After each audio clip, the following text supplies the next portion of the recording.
ये सामान ठीक।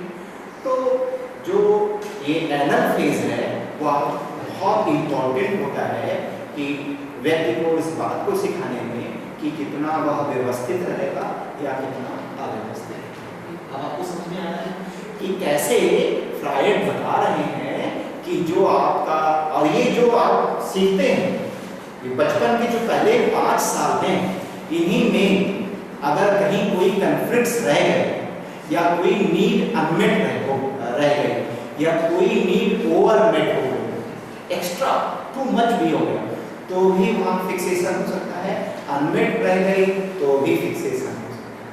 और उस फिक्सेशन के कारण आपकी जो एनर्जी है, ठीक है, आपकी इंस्टिंक्चुअल जो एनर्जी है उसके फिक्सेशन के कारण कुछ विशेष तरह की प्रॉब्लम्स सरफेस हो सकती हैं, कुछ विशेष तरह की प्रॉब्लम्स आ सकती हैं। तो प्रथम 5 साल में या 6 साल में जिसको कहें कौन कौन सी स्टेज है? पहली है ओरल, दूसरी है एनल, तीसरी है फैलिक। तीसरी क्या है? Phallic. Phallic phallic PHALLIC phallic. अब फैलिक स्टेज में क्या होता है? फैलिक स्टेज में फ्रायड के अनुसार अपोजिट सेक्स के प्रति, अपोजिट सेक्स पैरेंट के प्रति बच्चे में अट्रैक्शन डेवलप होता है और उस अट्रैक्शन को रिजॉल्व करने के लिए वह सेम सेक्स पैरेंट के प्रति से आइडेंटिफाई अपने को करना होता है, उसके व्यवहारों को और उसकी सारी चीज़ों को वो अपनाने लगता है। अब अगर कहीं यह होने में कोई प्रॉब्लम रह गई तो बाद में उसकी अपनी जो मैरिटल लाइफ है, उसकी अपनी जो इंटीमेसी रिलेशनशिप्स में वह प्रॉब्लमेटिक हो सकती है, उसमें कुछ प्रॉब्लम्स सरफेस कर सकती हैं।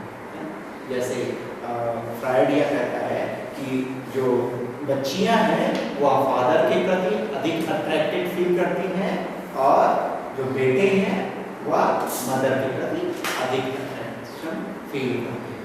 तो एक में इलेक्ट्रो एंजाइटी करते हैं, है ना, दूसरे में कैस्ट्रेशन एंजाइटी।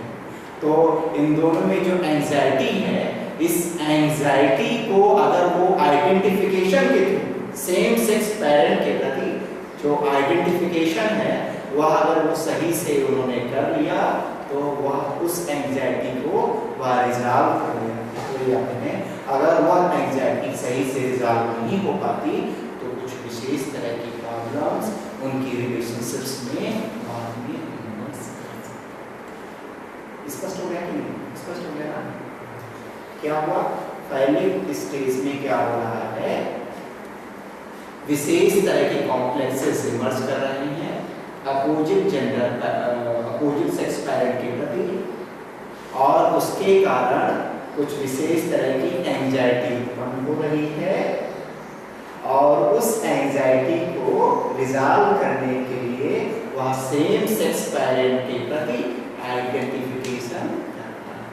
ये बात स्पष्ट हो गई ना? दो एंजाइटी, हाँ, इलेक्ट्रो एंजाइटी और कैस्ट्रेशन।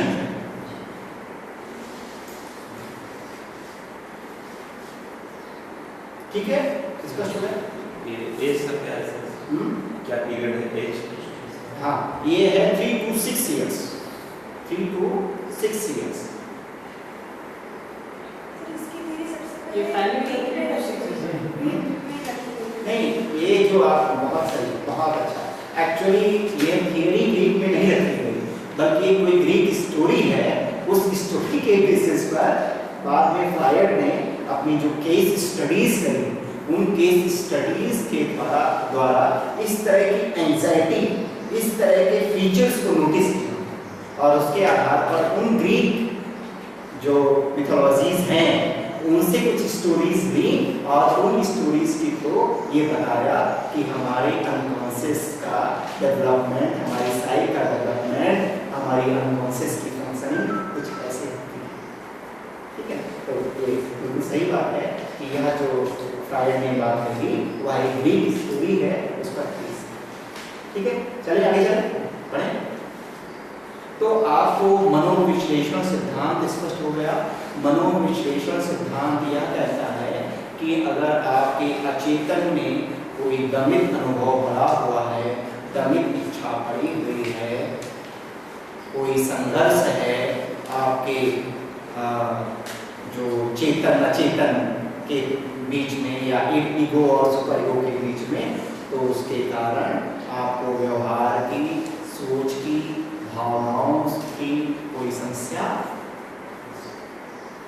स्पष्ट हो गया है ना? अच्छा, अब इसके फ्रायड की जो यह थियरी रही है, जो ये मनोविश्लेषण सिद्धांत रहा है, उसकी अपनी कुछ एक समस्याएं भी हैं। वह समस्याएं क्या रही हैं? इनके जितने कॉन्सेप्ट्स हैं, जैसे अनकॉन्शियस है। अब अनकॉन्शियस को अगर आप कोई किसी क्वेश्चनायर के थ्रू मेजर करना चाहो तो कर सकते हैं। अब क्या कॉन्शियस है, क्या अनकॉन्शियस है, ईड को अगर मेजर करना चाहो तो आप साइंटिफिकली कोई मेजर करने का कोई तरीका नहीं। दूसरी बात यह है कि इन्होंने जो भी अध्ययन किया वो कुछ एक पेशेंट्स थे, कुछ एक रोगी थे, है ना? और वे रोगी भी कहाँ के थे? यूरोप के। उस समय युद्ध चल रहा था और उस युद्ध के दौरान महिलाओं में खास करके वहाँ पर कुछ एक विशेष तरह की प्रॉब्लम्स इमर्ज कर रही थी और उन्हीं प्रॉब्लम्स को उन्होंने देखा, समझा, उन पर केस स्टडीज करी और उन्हीं के बेसिस पर पूरी थ्योरी डेवलप करी, without any sampling, without any proper data collection, without any scientific validation. तो यह कोई वैलिडेटेड थियरी नहीं। लेकिन इसके साथ साथ हम एक बात और ऐड करना चाहेंगे कि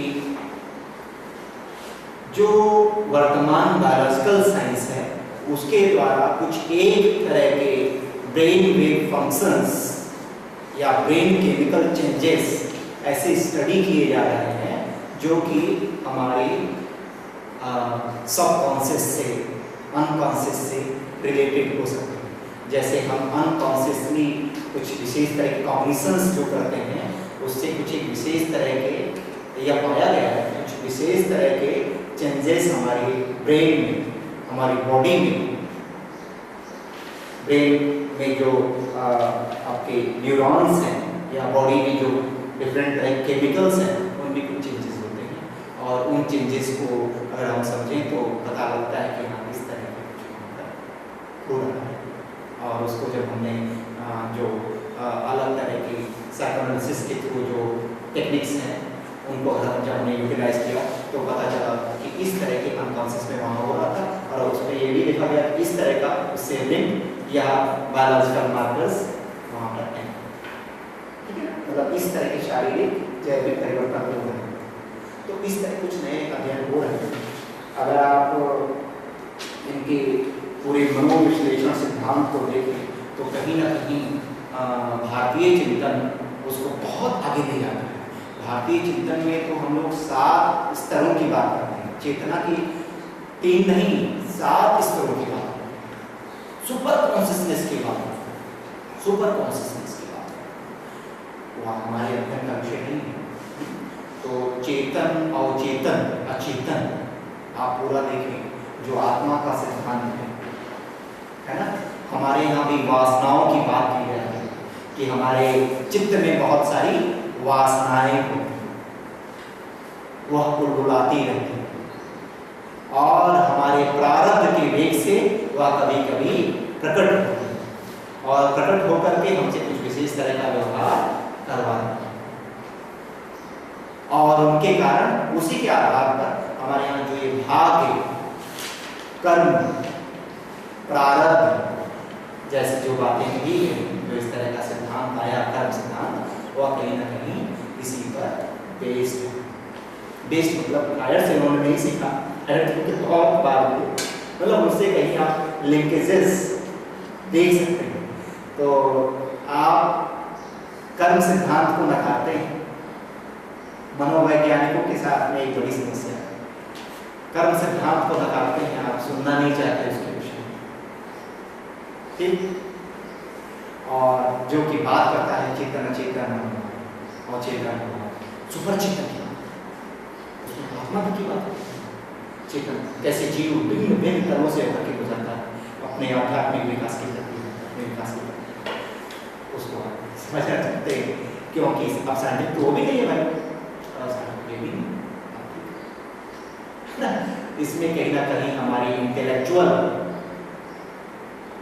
कमी कहें या दासता कहें या हमारी फ्रीडम की कमी कहें, दृष्टिकोण जो होती है कि जो कुछ भी बाहर से आया है वह अच्छा है, लिखा गया है के साथ साहब के द्वारा और उसको हम सब लोग मैं इस तरह की बातें इसलिए कह रहा हूँ ताकि हम लोग इस विषय में जागृत हुए कि जो सिद्धांत हमारे पास है, जो सोच हमारे पास है और जो बहुत ही व्यापक है, यहाँ के सॉफ्टवेयर इंजीनियर्स बाहर जाते हैं और कमाल करते हैं।